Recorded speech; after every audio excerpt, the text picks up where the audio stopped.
it's Karen Burniston here with my monthly designer challenge video.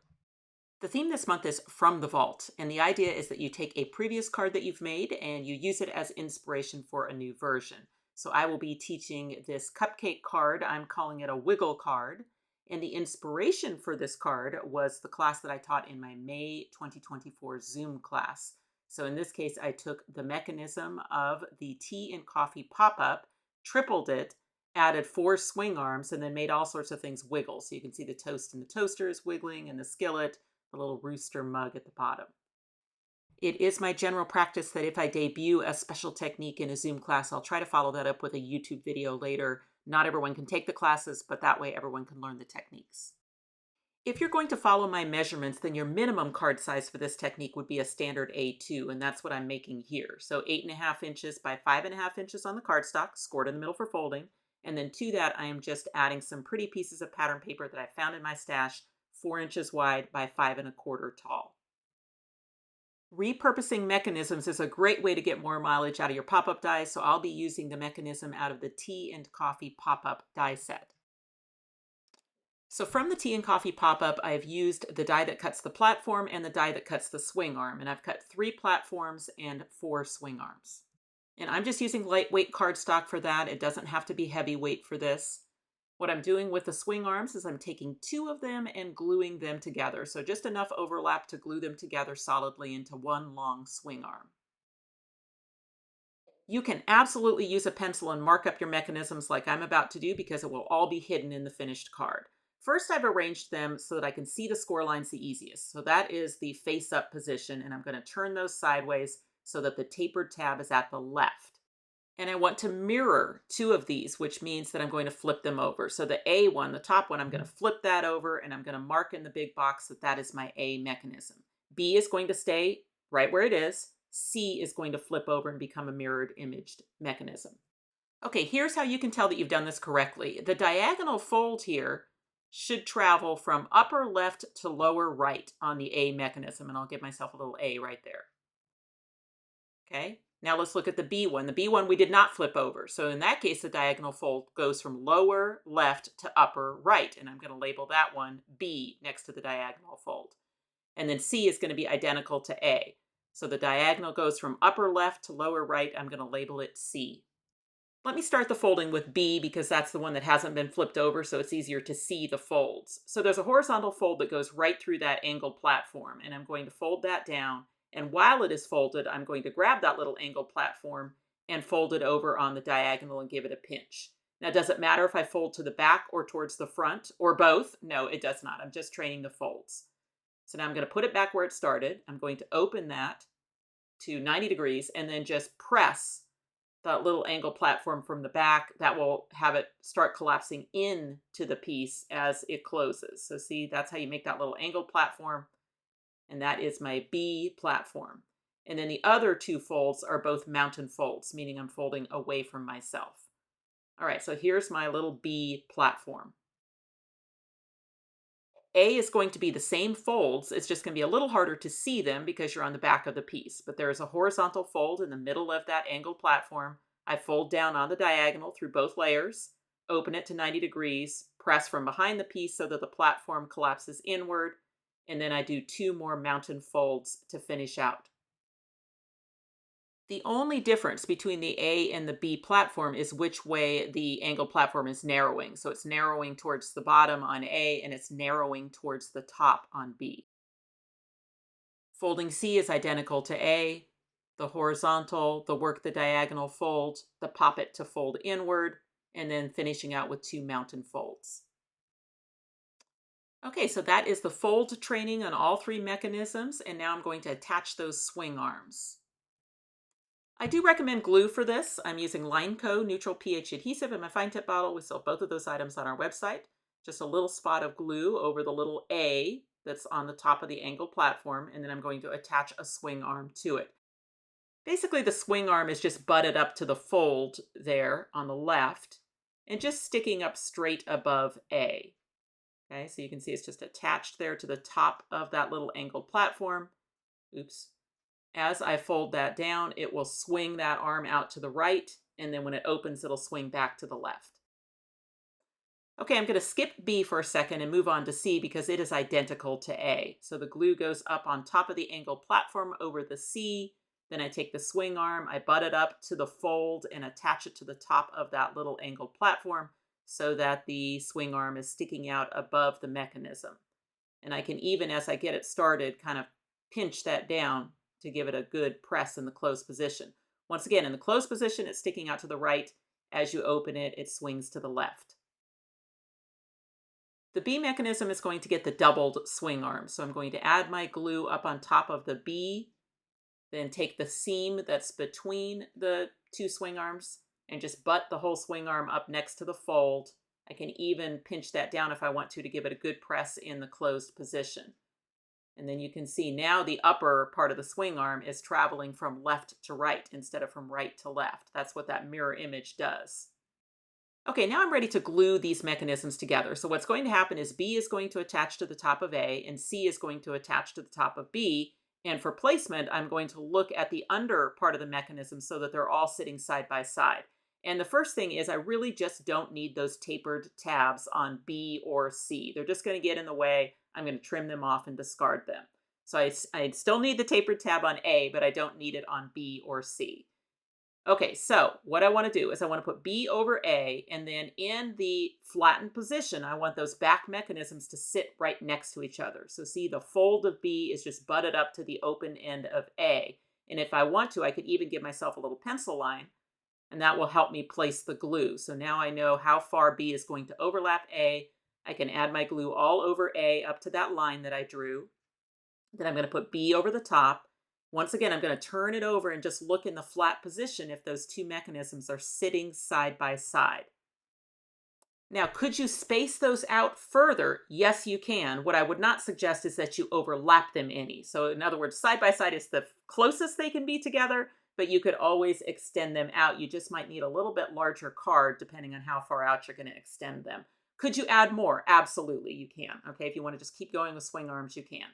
All right, I'm doing the same thing with C to B that I did with B to A. So I'm just putting my adhesive on B, putting the C over the top, quickly turning it over and making sure that those mechanisms are sitting next to each other and that they look straight and that they are not overlapping in the back.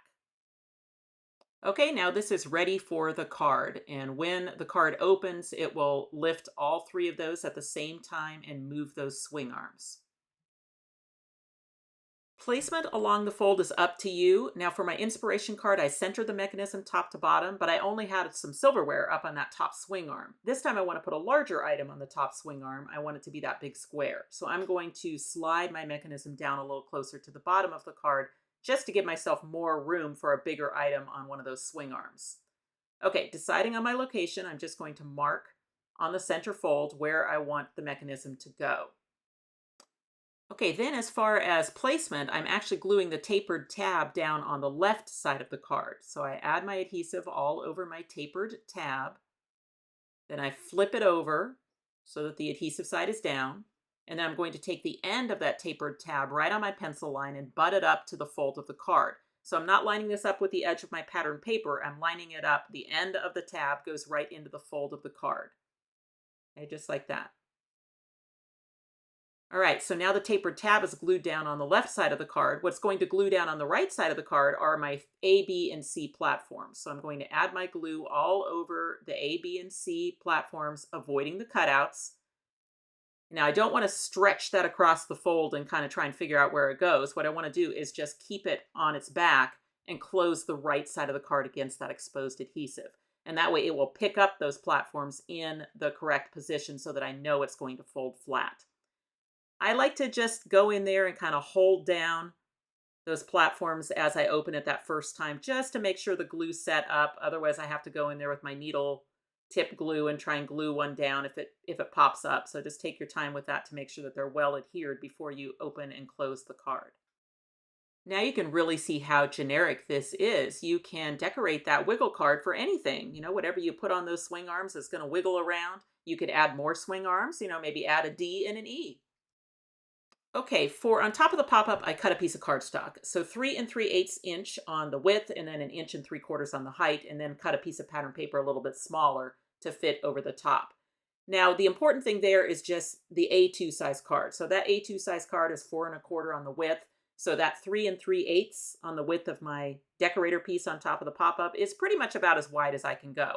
Now, if I increase the size of my base card, then I can increase the size of that piece that I'm putting on top of the pop-up proportionally.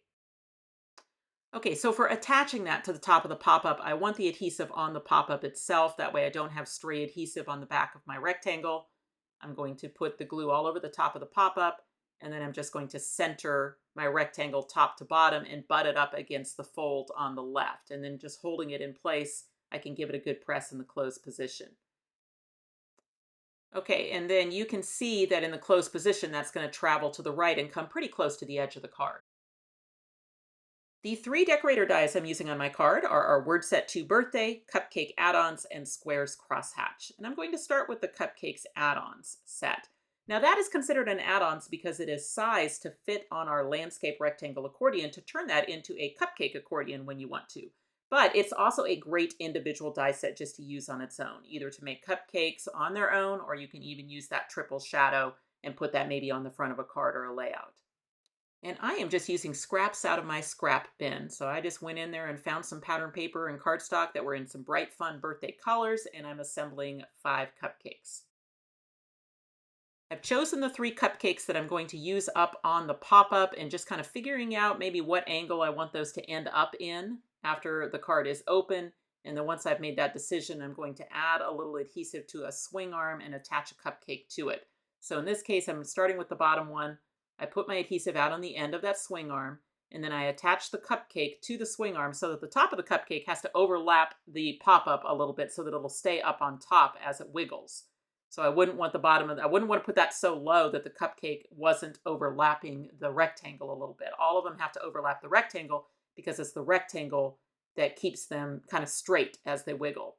All right, I trimmed the second one down a little bit so it wouldn't stick up higher than my cupcake. And again, the angle doesn't matter. It's just that it overlaps the rectangle so the rectangle will keep it wiggling straight. And that's just attached out on the end of the swing arm. And watch that third one, that one that's closest to the fold. You wouldn't want the cupcake to be too far to the left to where it kind of crashes as the card closes. So you just may have to adjust the location of that third one as necessary. With the swirly doos, I'm going to attach them to the cupcakes, and I'm just watching the location so that they don't stick out of the card when the card is closed. Then switching to my crosshatch squares set, I've cut a crosshatch square, I've added adhesive to the last swing arm, and then I'm going to just try and attach that square in the closed position because I need it to stay in at the top and not cross the fold at the left. So it's easier to do that with the card mostly closed. Then it can swing out to wherever it goes. That's fine. It's really the closed position that I'm trying to, make sure I get right on that square. From Word Set 2, I cut a red Celebrate and a white Celebrate, glued them together so that the white was a little bit offset diagonally, and then I'm just going to bend that word Celebrate into a pleasing arc and attach it to my purple square. There is a small happy birthday in that same set that would also work great on the square. In that case, I might suggest moving the right cupcake down a little bit or maybe changing the location of the cherry and the swirly do. And then to finish out the interior of my card, I just went with more cupcakes and squares. So the same squares, crosshatch squares layered together, along with a cupcake, a strip of decorative pattern paper, gluing that on the left side of the card. And then as a place to sign, I stacked up a couple more crosshatch squares and glued that in the lower right corner. Okay, and I'm going to call that good for the inside of my card. So that is done, and all I have to do now is just take my leftover materials and make a simple lead-in for the front of the card. So the same pattern paper, the same strip of decorative pattern paper, the same, stacked up squares and cupcake, just basically copying the left side of my card, and then just glue that to the front. And this wiggle card, it's fun and it's pretty easy. I mean, you could definitely make up a bunch of these and just have them ready to go. You just need a standard A2 size envelope to mail it. Looking back at the inspiration card, it really does look quite a bit different even though the measurements are the same. And that's because there's such small items put on the swing arms, whereas the cupcake card, those items are bigger. And let me tell you, from the Vault Challenge, I do this a lot where I will make a card, sometimes for packaging, and then I'll make a class card that's really similar to it. Again, just copying myself, just using inspiration for something that I've already worked out the measurements on, change out the pattern papers and the colors and the styling, maybe the theme, and it really does change up the look. So here's a class card, sending love, and then me copying that card into a happy birthday card. And again, just changing out the colors, but the measurements and the techniques are the same. I really do this quite a lot. I will take a card that I like. I've already figured out the measurements and the look of it, and then I just change out the pattern paper and a little bit of the styling. Because this is a designer challenge video, there is an associated blog post, and you will find a link to that blog post in the description box below. On the blog post, you will find photographs of my card as well as a full supply list and links to the wonderful From the Vault inspiration by our very talented design team. Thanks for watching. If you click on the website link, you'll go to KarenBurniston.com, where you can purchase these dies as well as find links to our other social media accounts. You can subscribe to this YouTube channel and check out some of my other videos. Thanks so much for watching, and I'll see you next time.